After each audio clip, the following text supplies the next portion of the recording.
yovuta imane muimvese sibuno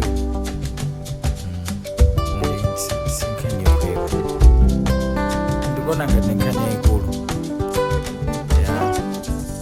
Abambo ndi mwana wawo atani ananyamuka pa ulendo wa kutali kukagulitsa bulu. Atangoyenda pang'ono anakumana ndi abusa ati masuti anawapasa nzeru ati masuti tonyezekera msango mugoka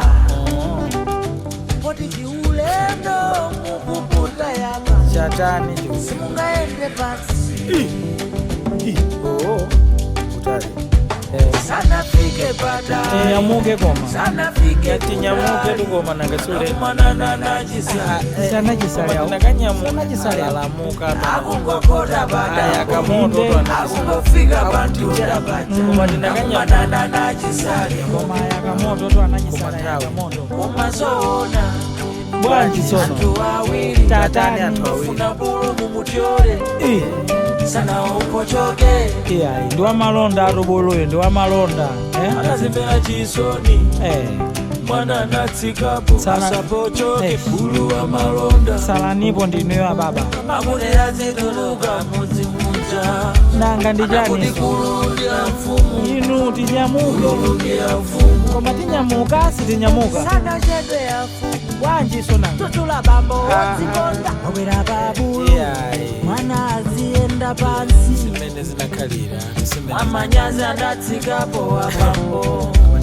salapo ndiweyo mwana yomweyo mwana watenga malo I think koma tinyamuke nokubuda kunja asana kale ndikukala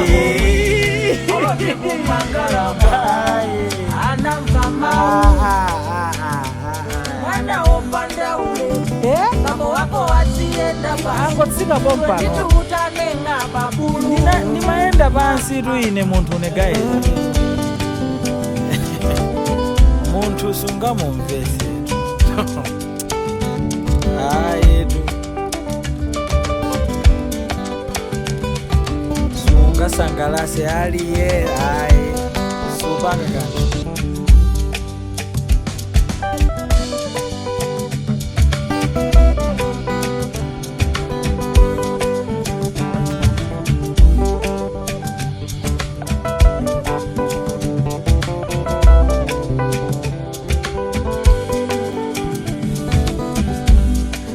sukafika ngateke talitali aya babano wina aswasa yankhule zake ineyo bulu wangayo kuchokera panopa ndikumusenza ndisamveso kuti kaya pakwere mwanayo abahayi inayake mafuna uzangofika kufika pamenepo kuti neyo nabulu wangayo ine ndingomusenza aliyesa pange zake you do you I do me.